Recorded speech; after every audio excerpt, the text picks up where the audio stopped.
Hello everyone and welcome back to another video. I was gonna talk to you a little bit about the networking state of the home lab before we go ahead and do any changes.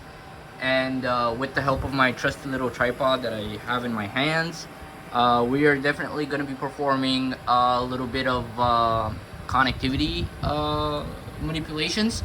However, probably not right now is when we're gonna make the network active, and that's simply because the family is watching TV, and having internet up and running is a very critical thing to have until probably 10-11 p.m. when everybody goes to sleep. That's when I'm gonna sneak out in the garage and finish all of this. But in terms of what the plan is we're just basically going to link aggregate all the things. Link aggregate the 40 gigabit, link aggregate all the 10 gigabits, and have a total of 20 gigabit effective bandwidth across essentially all the servers. Now, you're probably gonna say, oh, so that means you're gonna get rid of all these network cables. Well, I mean, yes, but no. And the reason why no is, so you guys remember when I spoke about the role of each one of these servers, because they're gonna be hosts to virtual machines. One of the cables over here, this is the integrated lights out interface, and this is the the network interface that's feeding directly into the physical installation of the server. So this is gonna be like Windows Server, the gray one over here. Anyways, this is Windows Server 2020, whatever they're at. I think 2022 right now. It's gonna be feeding internet connectivity to that. Just to make sure that I have the updates, security fixes. If I put a different hypervisor right now, it's gonna be for the same purpose, right? Like, just connect to the internet, update it, and then firewall the living heck out of it. And of course, the black cable is integrated lights out. But these dual 10 gig interfaces that you see over here that are available, these are what is going to be feeding the virtual machines that are going to be hosted in each one of those hypervisor servers. So you're going to be having an effective 20 gigabit per second LACP interfaces, 2 times 10, going to this switch over here, and then from these 2 interfaces over here going up to the, I don't know if y'all can see it. Yeah, probably not. Probably not. Oh, yeah, there it is. All the way back there. I don't know, maybe? No. So, the top machine over here is my PF Science installation, which is literally the controller for the whole network. And we're talking, when I mean the whole network, I really mean the whole network. We're talking about Homeland, VPN, ad block, DNS, DHCP, control everything. The only function it does not serve right now is power over Ethernet injection for some of the devices at home that still use it.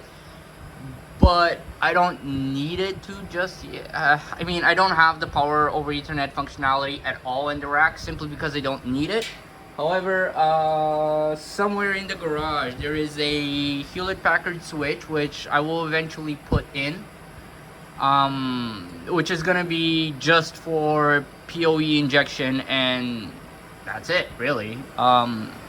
Because the way I'm gonna redo the wireless access points is they're just gonna be accepting wireless connectivity, whereas I do have 2 routers spread out across the house, which are providing local area networks to hard to reach computers via wire, and then they are acting as a wireless access point to like all the mobile devices, which are phones, tablets, consoles that do not have a network card anymore.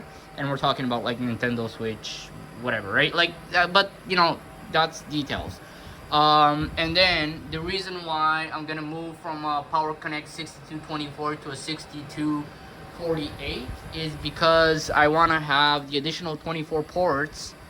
As you can see, the population of ports over here is pretty dense, and they're mainly I want to say I have like 5 ports available.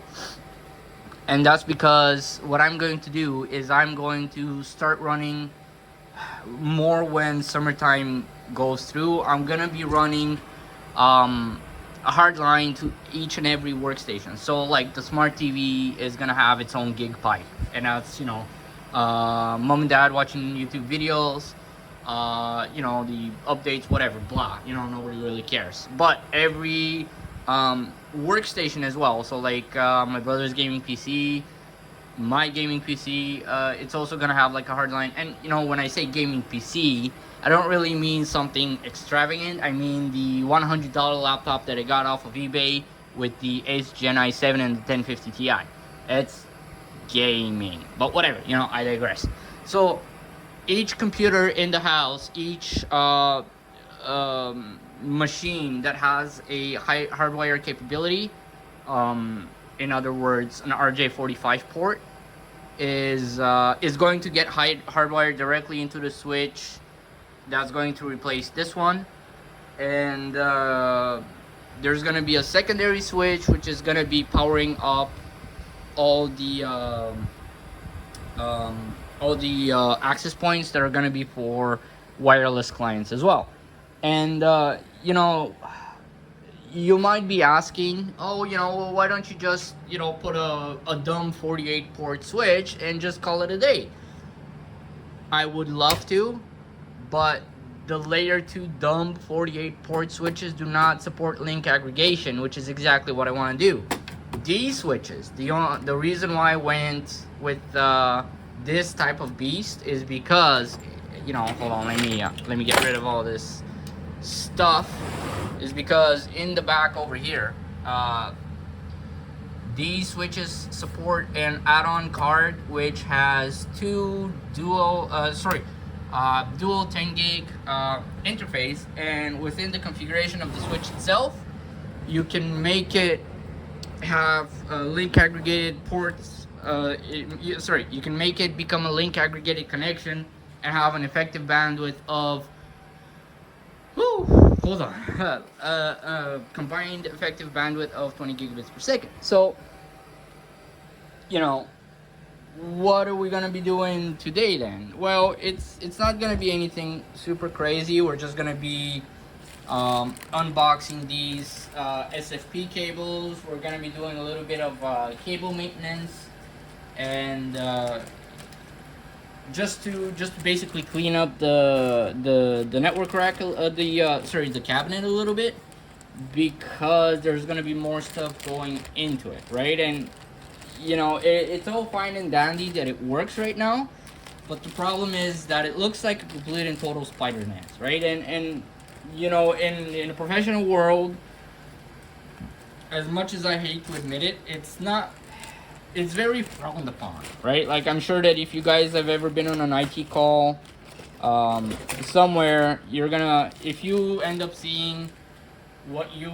are seeing in my network rack, you would be like, oh my god, what kind of an idiot did this? And you would be right, because it's completely unprofessional. And you know what they say, right? Like, everything that looks good works good, or whatever, something along those lines. I don't know the exact expression of it, but it's something along the line. Look good, feel good. There you go. Look good, feel good. So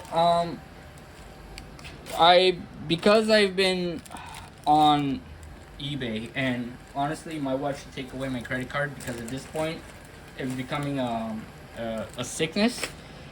I've been on eBay, I've been on Kijiji, I've been finding these cables. The running price is like 15-16 bucks. I got a guy that sold it to me for 10 bucks a pop, so 12 cables for 120 bucks. And these are not like something crazy. These are the Cisco H10G GBIC1M. So these are the fairly standard cables that are the cheapest SSPs on eBay anyways, but because they're like 15, 17, I believe that now with the whole price hike of everything, they've been becoming slowly more and more expensive. But yeah, no, they're the cheapest ones that are available right now. And you know, like if you can find somebody who could sell it to you in bulk, you know, you're probably guaranteeing yourself um, a little bit more of a discount, simply because you're helping that individual or that small business move more product. Man, I almost sound like a drug dealer for computer components. Oh, you're gonna move more product. I'm like, dude, calm down. So anyways, you know, I ended up finding these ones cheap, $10 a cable, from a regular price of 15, 17, sometimes 20. It really depends on where you buy them from. Try to buy stuff locally. And by the way, this is like $10 Canadian, not $10 US. For my Canadian brothers and sisters, there is still hope. Okay, so don't. Inflation's bad, but it's not that bad. All right, so wow, that was a hypocritical thing to say. I'm sorry. Inflation is still pretty bad. So yeah, we're just gonna start taking cables out. We're gonna be doing proper routings. We're gonna make sure that there's room for everything, and we're gonna do it one server at a time because, like, if we do a lot of things at the same time, we're just gonna basically reach the same problem that we have right now, and that's not enough of anything, not enough organization, not clear enough, not whatever, right? I also did end up getting some 3.5-inch drive trays for the DL60 and the 380. That's a storage server, but I'm only gonna populate the 60 right now with the 4 times 3 terabyte drives, and that's simply because the DL380 still doesn't have a controller. I'm still saving up for that one. I'll eventually get it, but it's something along the lines of 250 US dollars, which for refurbished products, I mean, I could buy it. I'm not ready yet to throw $250 for something that's gonna be minimally used. And in all honesty, like, my heart is not really set on the HP 840AR, which is the little Hewlett Packard daughter board variant, you know, that goes into that one dedicated port. I would like to eventually find a HBA variant of it, just like there's the P440 AR and the H240 AR. The only difference is that, so that I don't end up not wasting a PCI slot, I have to find one that has like the Hewlett Packard, you know, they're weird, like 12 gigabit per second wide SAS slots. I don't know what they're called, what their proper terminology is, but this right here is the 8087, and it would be basically like those two smooshed together, and that would be the HP wide SAS. If I do end up finding one, great. If not, then whatever, you know, just when I save up enough money, I'll go grab that one as well, and you know, that'll be the end of that. So yes, so I was filming in 30 FPS, but you know, we are switched up to 60 FPS, and I believe you guys can see the difference when I'm moving up and down, side to side, whatever, you know. But you know, I'm not gonna play too much with it. So right now, I'm not really gonna disconnect this one because this is the file server, and as you can see, there is a fair amount of activity. going on here. Now, what the plan is for this server, it's going to be link aggregation plus the one of the quad ports. Second server, link aggregation plus the quad ports, link aggregation plus the quad ports, link aggregation plus the quad ports. And this one is only going to be link aggregation. And the reason why I'm going to do link aggregation on the last one only, not requiring any of the quad ports, is because this is a physical server. It's not gonna host any virtual machine whatsoever, because this is the file server right here, right? And what I wanted to do, the reason why I wanted to have the full 20 gigabit per second availability only, without it going to like a separate interface, is because it's not gonna need it. This is all like one network, and I'm just using ACLs to control network access. It's just, you know, simpler that way. That's what I find anyways. It's just much simpler to have one big chunk of the network, and then all the clients that I allow on my network are MAC filtered. And well, that means that I'm just gonna have to update the MAC address of the link aggregated interface that's gonna be here to replace the MAC interface of this interface right here. And you know, I'm gonna have access to my server back up and running. And the reason why I prefer ACLs over say segregating the network with different VLANs and stuff like that is because it's just easier, you know. Like, yes, there's gonna be like a huge list of entries, whatever, but I mean, if you think about it this way, is, you know, you're gonna have, first of all, you're gonna have segmentation of your networks with different VLANs. Then you're gonna have like different rules going in and out of your VLANs. Number three, like the different restrictions. You got to make sure that all your clients are MAC restricted, and that, you know, certain VLANs give access to like certain I guess addresses on a different network or whatever.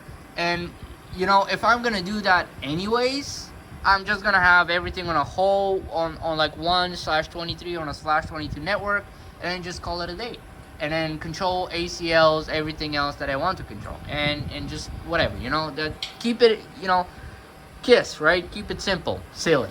And that's exactly what I'm gonna do. I'm gonna KISS it. So it's gonna be, I really want to do this with both hands, but I don't have a GoPro yet, which is actually another thing that I've been thinking about doing. I'll eventually invest into a GoPro, because I want, if I put, you know, the thing on the camera on my head, you guys can see what I'm seeing, and at the same time I have access to both of my hands, which, you know, you're gonna say to yourself, oh, you know, it's not that big of a deal, but you know, dude, I only have access to one of my hands right now. I have to switch camera holding, and you know, it just becomes a little tedious because I'm not ambidextrous. I'm right hand dominant, and you know, if I end up holding the camera with my right hand, then I'm using just my left hand. But if I end up using my left hand to hold the camera, then, you know, things don't become as good as I want to keep them. There's a lot of ups and downs, right? So whatever, we'll figure that out. So we're gonna go and we're gonna start disconnecting stuff one by one. So this is gonna be one of the this is actually supposed to be a yellow cable, because it's a local area network plus ILO, so that's gonna have to get changed as well.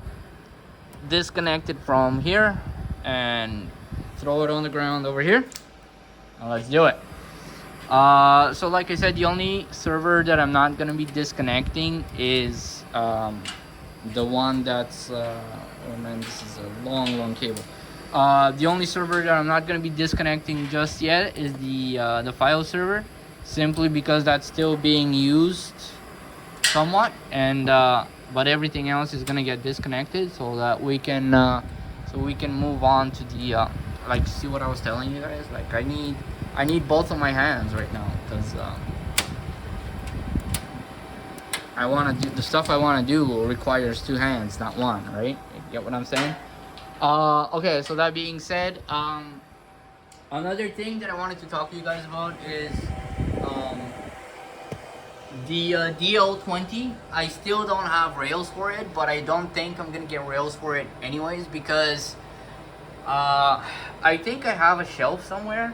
Honestly, that actually, hold on. I want to see if these rails are eventually gonna fit on that DL20, and then we can do it this way.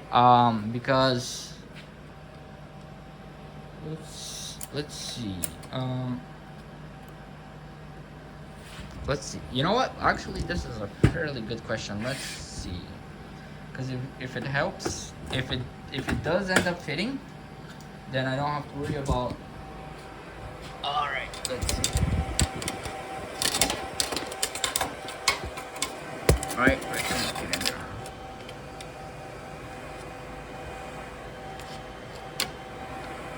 No, it does not fit because the second ball is like right over there. So I do need HP specific.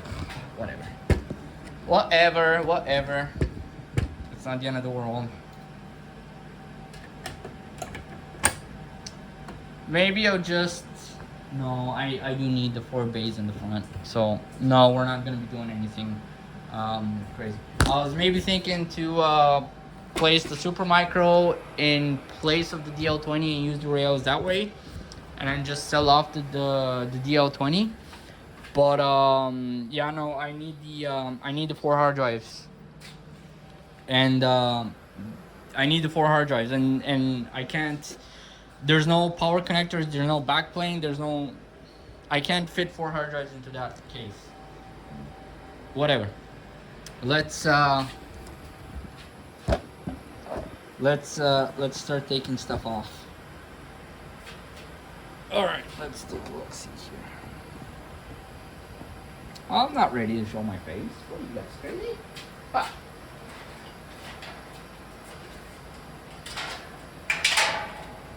I don't know. Maybe.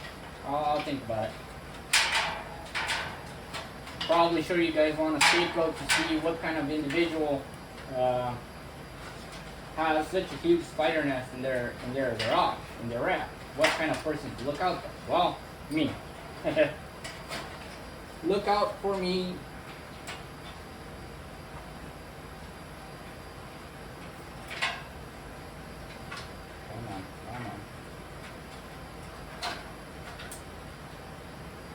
Come on, beautiful. Come on here.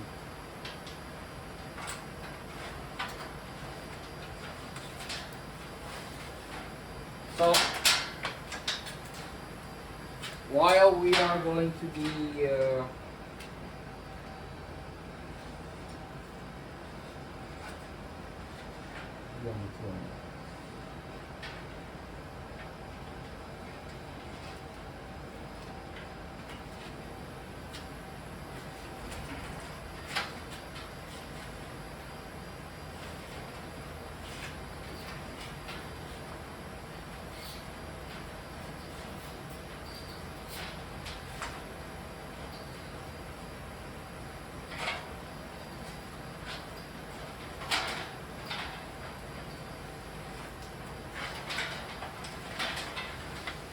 I also think there may be 1 or 2 unnecessary cables because there were times where I was messing around with just having like a little test bench set up on the side, but I don't think that's going to be necessary for now anyways. Okay, so this one and this one are not going to get. Okay, that's fine. Everything else is.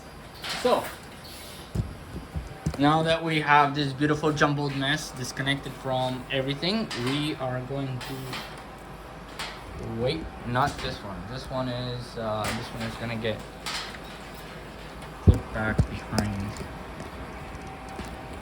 over here. I mean, honestly, dudes, I think this at one point is just gonna become a spider's nest again, and I don't know. I am not prepared to have this type of shenanigans in my rack. Okay, shenanigans.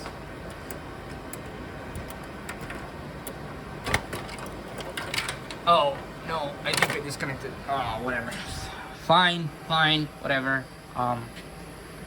Getting rid of it anyways, as long as the actual access to the server is not interrupted. Oh man, PSS is gonna have a field day with this after. PSN's client is gonna have a field day. Okay, so let's see. I don't know why I have 3 yellows when I should have only 2 yellows, because I only have 2 servers which have. Okay, coolio, we have it, boys.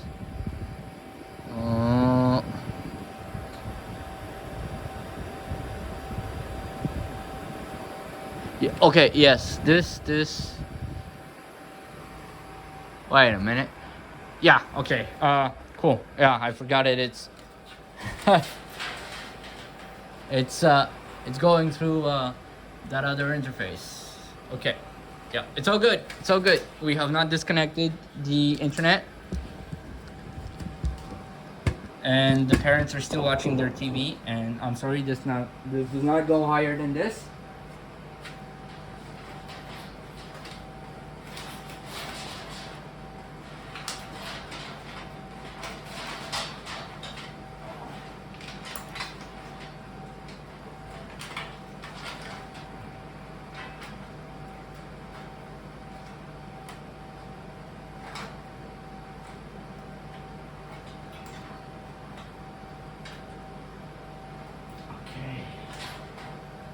Okay.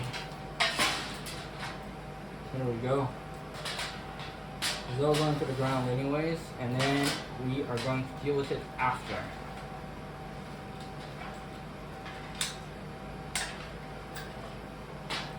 So at this point you might be wondering, well, how did it become this? Well, easy. Very, very easy. Actually, I want to see if I can potentially move this one socket over. Maybe. Okay. Whatever. Whoever needs data right now is gonna.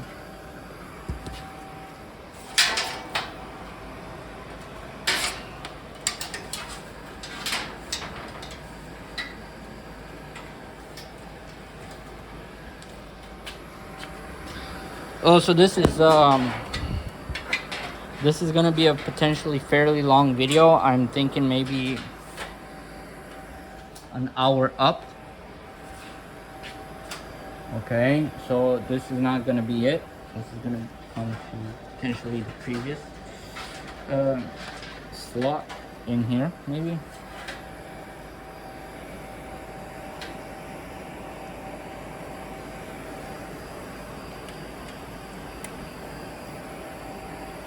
Okay, little just rerouted a little better. Why is there a power cable here? What did I? Oh yeah, okay. So this. Oh yeah, okay. That's another thing that I have to worry about. But whatever, I won't worry about it now. So just it just goes to show that. Man, I am both cold and hot at the same time. Just goes to show that having a network crack is a living project. You don't just complete it and then call it a day. You know, you have to revise it. You have to figure stuff out from top to the bottom. And yeah, I usually.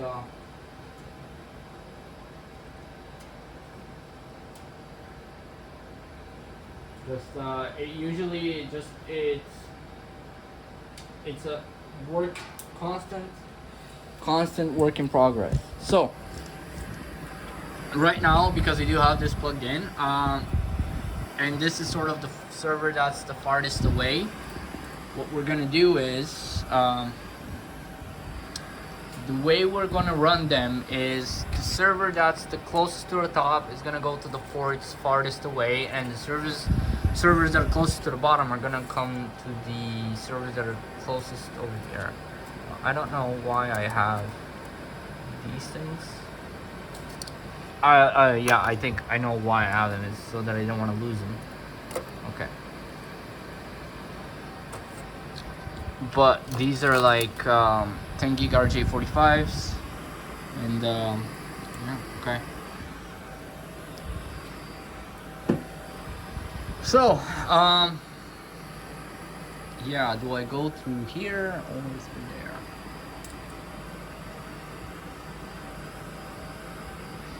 Yeah, okay. See, this is why I want to have a GoPro on my head, because it's much easier to figure stuff out. So these are gonna go through here.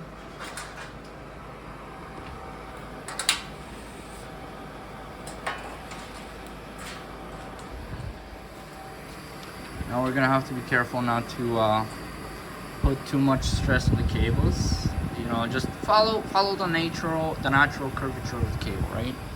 And man, listen to me say natural curvature of the cable, as if I knew what I was talking about.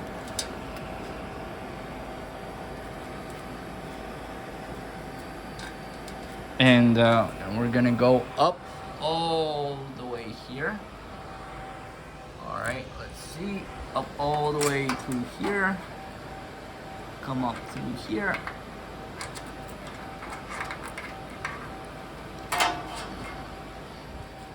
All right, perfect. And because this is the server that's farthest away, so what I like to always do is interface 1 is always gonna go into the odd one out, and then interface 2 is gonna be the even one. It's just like a little QOL things that I like to do. So the way that I have set this switch up is, oh hey look, it came to life. Oh man, this is amazing.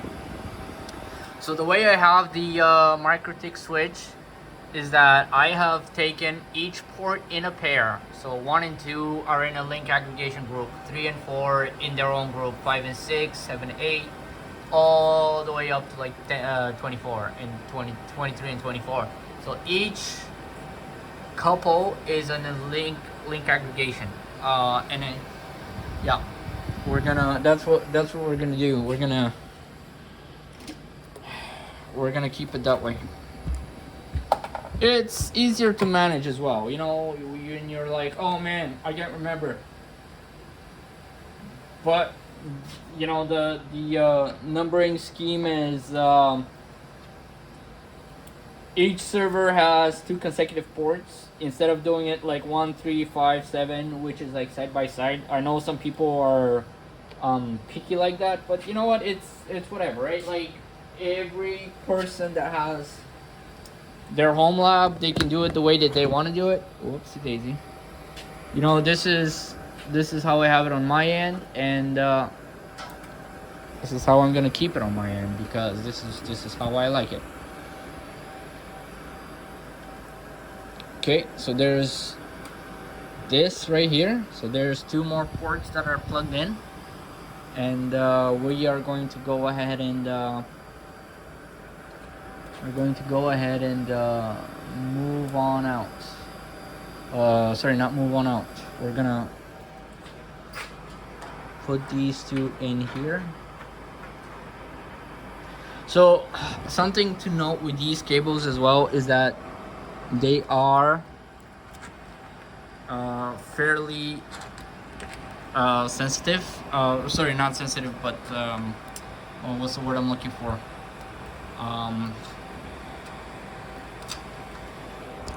I mean, come on, you're not helping me.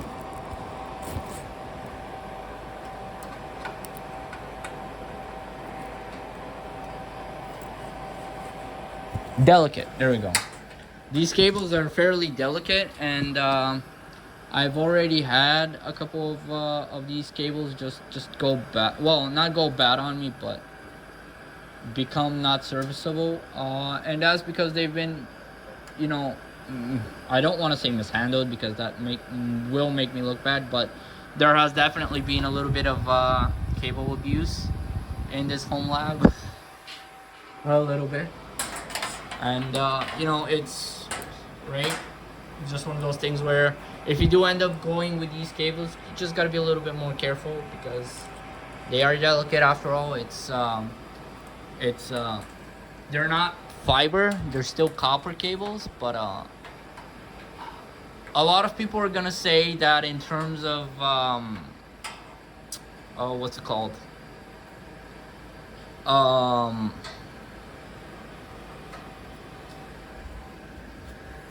response time. A lot of people are gonna say that copper is quicker, and that's because there is a little bit of a delay. Okay, so this is interface 1, so it's gonna go into this one right here, and then this is interface 2, and it's gonna go into this one right here. So a lot of people are gonna go around, turn around and say that light optics have a little bit more of a delay when it comes to processing and sending a response. And to that I have to say, you are correct. There is a very minuscule delay when it comes to light versus copper, and that's simply because when it comes to light versus copper types of communication, the interface card still has to convert the electrical impulse into a light pulse, and then on the other end, the interface card has to convert the light pulse or the light gradient. I'm not sure yet how that works exactly, but the light gradient or the light pulse has to be converted back into an electrical pulse for your machine to process. And that's where that little bit of delay comes from. It is a delay, yes, but to end users like you, myself, Uncle Bill next door, whatever, it's not really that much of a problem, because we don't have operations which are microsecond or millisecond dependent. This would only be a problem when it becomes when it's think about the what's it called, the stock market. That's probably a good idea, where each operation is almost computer controlled, and time really is of the essence. Like, it's very important to be the first to everything. This is when you know, this delay is gonna be very, very significant. But if you're just like running this into your own like network rack, don't worry about it, because this delay is not really at all going to impact you, because just you and I, we don't have the type of operation which is just that significant, you know. It just doesn't matter. Simple as that. Whether or not like your game server is gonna load with the speed of light really just does not matter. Okay, so slow and steady wins the game, right? Slow and steady.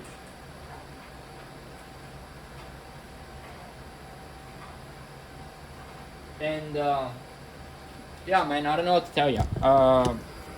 Whenever you're just running like an amateur home lab, just the same way I am, really it doesn't matter as much as a lot of people think it does. It just, you know, There are some other institutions where this type of operation does matter, and you know, just bear with me for a sec. It's the the educational centers, you know, like Cisco, CompTIA A plus, where they are teaching um, and they're providing, you know, like virtual machines for the purpose of training. Like if that's if that's what you're running in your home lab and you're providing a, again, it has to be like a large institution for it to actually make a difference. If you're providing a large institution with training support or with VDI, virtual desktop infrastructure, then you want to have that delay response as low as you can. So just remain with electrical impulses all the way through your home lab. You know, but again, it's not, you know, the delay that's between how performant network cards have become nowadays is, it's not, again, it's not something that you need to overly worry about, because it's not significant enough. That's simple as that. It's just not significant enough.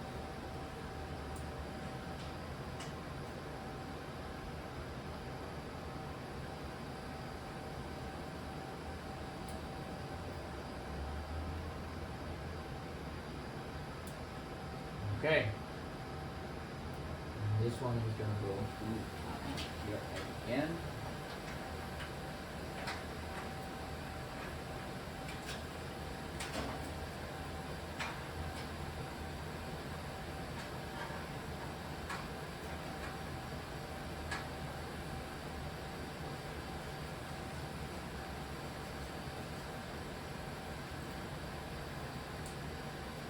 And then it's gonna come up through this one as well. Careful.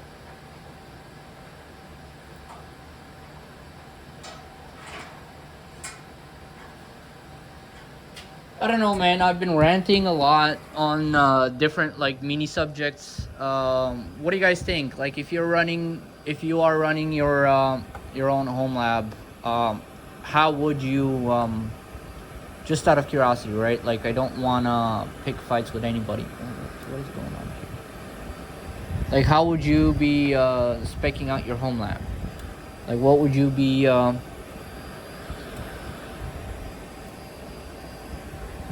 Okay, this one is also done. See, it's starting to look very nice. Uh, on the side, honestly, it's through on the side again. It's still starting to become a little bit of a spider's nest, but because these cables are much smaller in terms of length, it's not as significant as it was previously, where you would have cables literally go into the side of the rack itself. So let's check out how the battery is.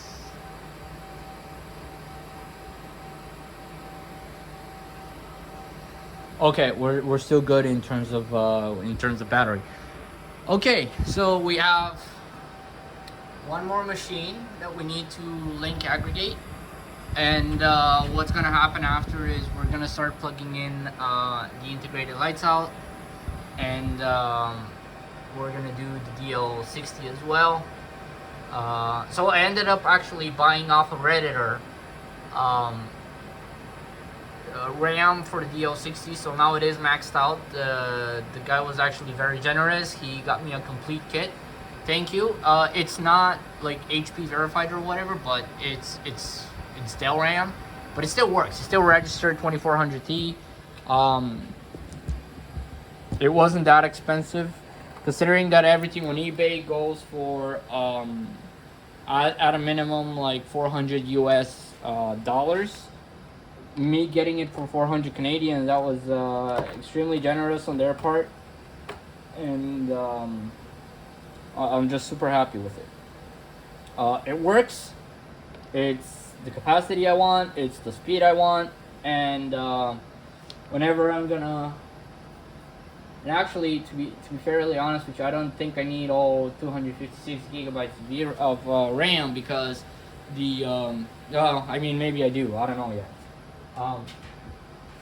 But what I'm going to be running on my administrative server isn't really that that intensive. It's probably going to be like 6 or 7 virtual machines that I just need more space than anything else.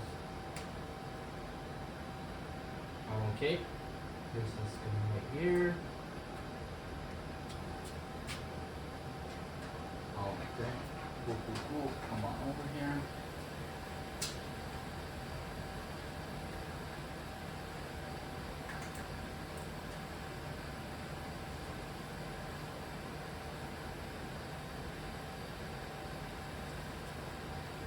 Okay.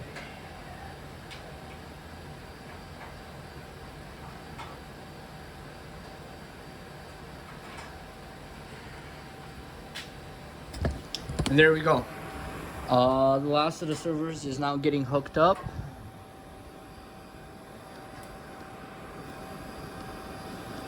In the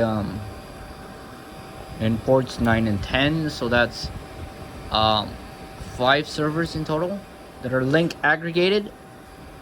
So another link aggregation that's gonna happen is the 6248 that's gonna come into this slot is gonna be link aggregated to ports 2324, and that's going to ensure that across 48 ports I have a total of 20 gigabits effective bandwidth, so that whenever I start running cables throughout the house, it's gonna be like there's gonna be like a dedicated gig line to each machine, especially when they're gonna be booting or having iSCSI volumes attached from the primary storage server itself. Because when I do end up getting the primary storage server, the drives that I'm gonna place here, and I'm probably gonna look for a good deal on 6 terabyte drives. So that's gonna be 6 times 12, 72 with 72 minus 18, 54 terabytes raw, not raw, but like yeah, before allocation is gonna be 54 terabytes with 3 spares, and like all the games, everything that's gonna be like critical data is gonna be on the 12 gigabit per second controller, and then everything else is gonna be like on 6 gigabit per second controllers, because this this shelf has a 6 gig controller, this shelf has a 6 gig controller, this shelf has a 6 gig controller. So I will be more focused on capacity rather than speed, whereas here I'll put like 10K drives, whereas here I can put 7200 RPM drives, and you know, that's how I'm gonna keep it. You know, this I'll probably return the motherboard back into its original shell. That's the Supermicro 826 case over there, and I'm gonna potentially sell them off in the Montreal area. I don't know yet. I'll figure it out when it gets there. So now that we're done with the link aggregation, because we are still gonna need dedicated ILO connections, 1, 2, 3, 4, 2, 4, 5, 6 ILO connections. We're gonna need 6 relatively short black cables, and then 1, 2, 3, 4. Nope, 2, 4, 5 ILO connections, right? Because the DL60 is gonna be with the yellow cable. So let's not forget about that. We're gonna need five black RJ45 cables, 1, 2, 3, and 4 gray, because these are gonna be to the physical interface of the server itself. And last but not least, whenever we're gonna be done with that, we're gonna pull this. Whenever we are finished link aggregating the interface over here, we're gonna pull this cable off, and then we're gonna be redirecting all of our data through the 20 gigabit link aggregated interface. These are cables that have, these are gonna be like these are just data cables that are going to to the storage controllers, and yeah, so far anyways. I'm probably gonna need all the resources I can muster so I can move this switch out. But you know, that's basically it. I just have to finish running all the cables through and everything. Everything else is and this is gonna be the conclusion to the hardware introduction and the hardware side of the home lab. So if I do another hardware video, it's gonna be like a review or a benchmark of you know, something that I just end up buying. Otherwise, everything that's gonna be happening from here on out is gonna be like software oriented, and you know, running different virtual machines or Docker or containers, or like how to set up something in a virtual machine environment, how to set up hyper converged infrastructure, how to play with all of that. I'm potentially going to be running like Cisco courses. I just have to find a way to properly script it so it doesn't sound too robotic. And you know, this is all like the stuff that I'm going to be doing. You know what they say, right? Slow and steady wins the game. We'll see how it works out. But for now, this is it. And yeah, man, thanks for tuning in.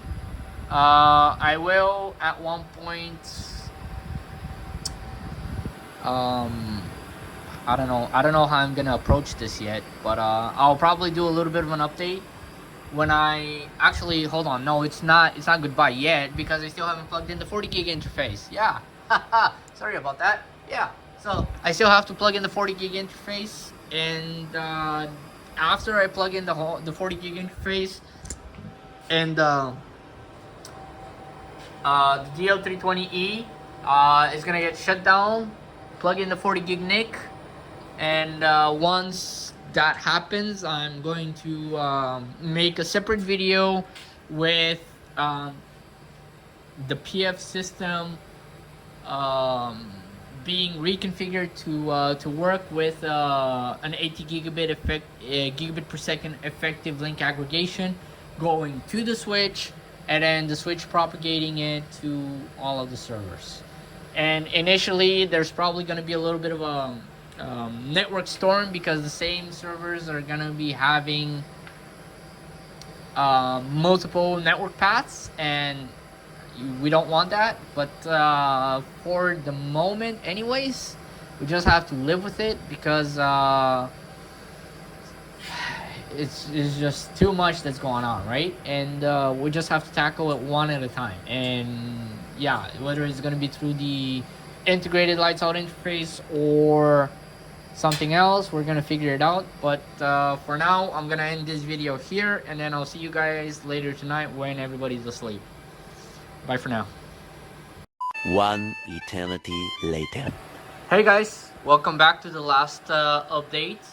As you can see, sadly I still haven't had the opportunity to plug in the dual 40 gigabit per second ports, and that's because off camera I ended up doing it. However, Mikrotik apparently has a widespread problem apparently, and I have to report this to the devs and to the Mikrotik community as well. Whenever you're gonna be link aggregating 40 gig per second SFP ports, it doesn't want to sync properly with the Connect X3 Pro NICs, and that's just so that we can see over here.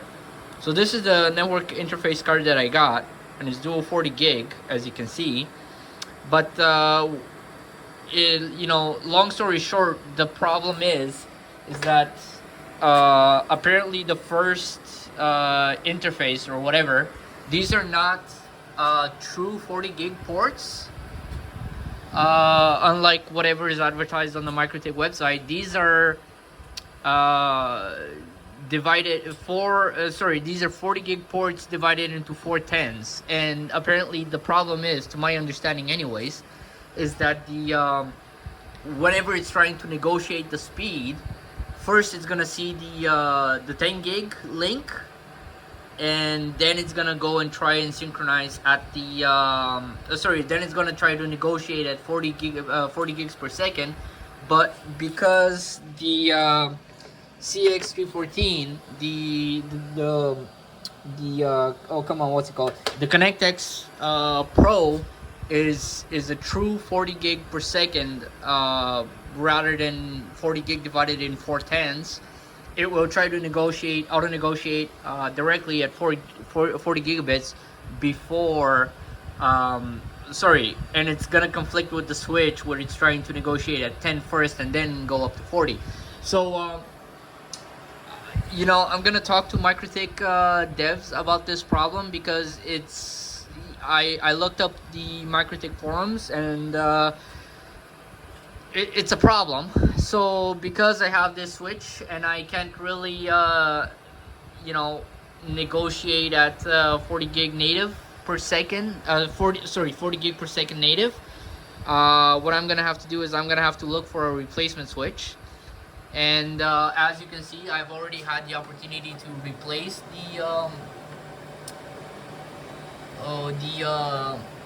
24 port with a 48 port, and now I have a lot more cables that I can put up there.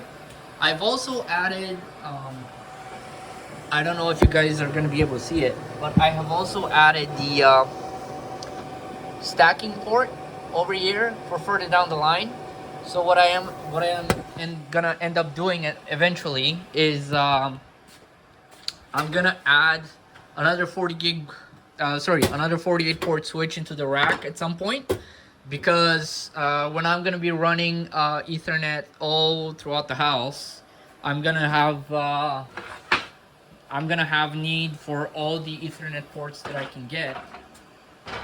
All the gigabit Ethernet ports that I can get.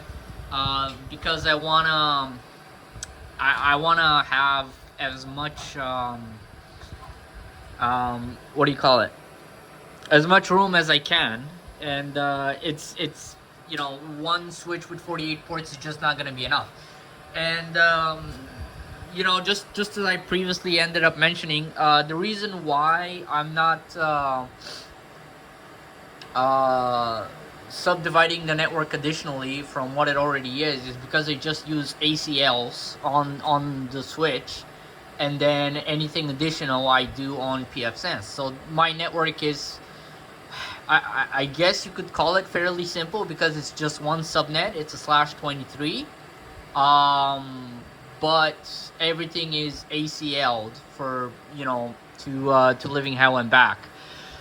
So I mean, you guys, if you end up deciding that you want to do it the old-fashioned way and sub VLAN and subnet absolutely everything, by all means, but it's just another layer of troubleshooting if something goes wrong. That's why I don't do it. Just kiss, man, kiss. Keep it simple, right?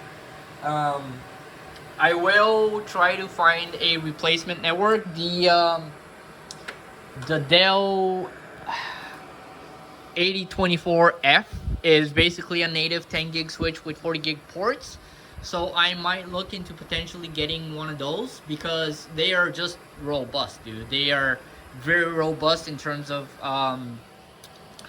networking when it comes, and they can just run for days and weeks and months and sometimes years.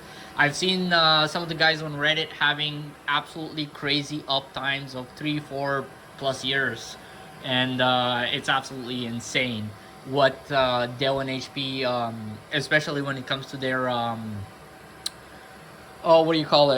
enterprise networking gear. It's absolutely insane what that hardware can do. So anyways, like I wanted to say earlier today, thanks so very much for joining me for this crazy little adventure. I'm sorry it did not pan out.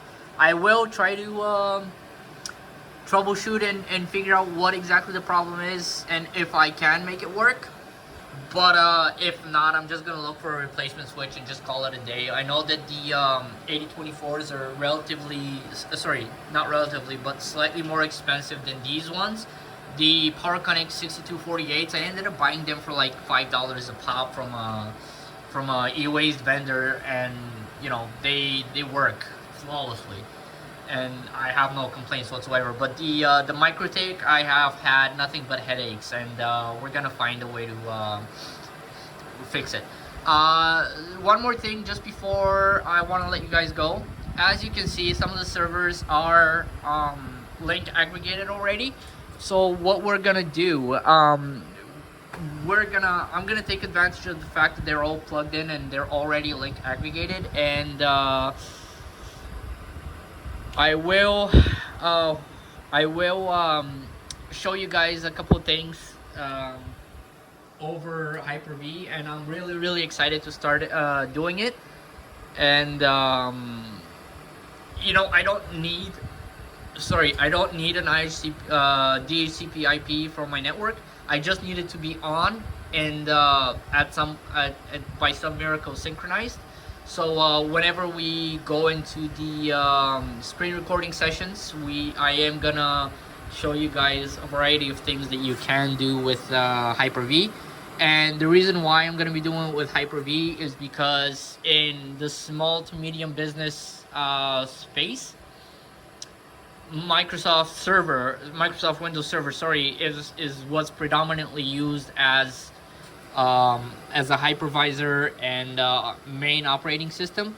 But if you go into the large enterprise environments, especially where there is on-site job training provided, you're gonna see a lot of those large businesses running VMware. So that's basically the reason why I'm gonna be divided between you know, Microsoft Windows Server and VMware ESXi, and then everything that I know, I'm just gonna transcribe it on onto a video, and then you guys are gonna have free reign over it.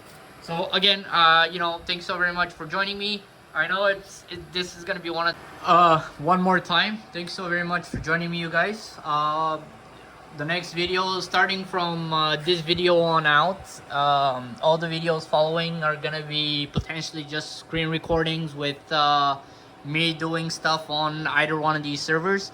I haven't really decided what I'm gonna do with the admin node just yet, because everything works for the time being, and I don't need to domain up the home network. So you know, we're just gonna leave it as is.